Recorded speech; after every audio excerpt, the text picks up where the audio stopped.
What challenging readings have been given to us this afternoon. We have two different vignettes where the metaphor is all about freedom and imprisonment. That which appears to be imprisonment really is liberation, and vice versa. So in the first story, here we have these three young Jewish men who are living out their faith. And yet they're not afraid when they're confronted with this political authority who literally can take away their life. They experience their freedom from the inside out, so that whether they're thrown in the furnace or not, it doesn't bother them. The story is a powerful metaphor for all of us, that when we choose the way of truth, when we choose the way of right relationship, it will feel like we're in fire. But not the type of fire you think, the fire from the outside. So we discover that the one who is truly imprisoned is the mighty man. He's imprisoned by his rage, that anyone would dare question his authority. The second story, we have Jesus. Did you notice that he's not talking to enemies?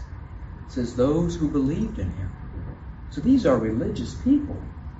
They too are imprisoned. They can't see, they can't hear, they can't accept the very gift of God's loving, compassionate presence right in their midst, because they're so attuned to the law, to anything external. And it's quite a temptation for us religious people to just hold on to externals. Jesus is talking about an internal relationship. For those who live in the truth of that relationship, it is like a divine fire that brings a sense of calmness and peace. Even though he's facing the ire of his fellow Jews, he's completely free. He knows it's they who are imprisoned. What about us? What imprisons you? Is it your schedule? Is it your cell phone? Social media? Is it lies, deceits, or gossip? We all struggle with this. But God is the great liberator. God is forever trying to set us free.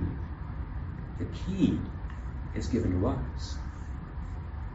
Can you recognize the key is right relationship with God? Because that's what grounds us. When we're centered in God's love, then we begin to see, oh my God, I am imprisoned by this. And God invites us to learn how to live in this reality, this space. And so in this sacred space, how we do this liturgy, how we're present or not present, are we looking at our watches, are we thinking about next thing? Can we just be here in relationship to God, the gift of Jesus, the gift of each other? You recognize there's a place for everything. And God is always and everywhere present, wherever we are and beyond.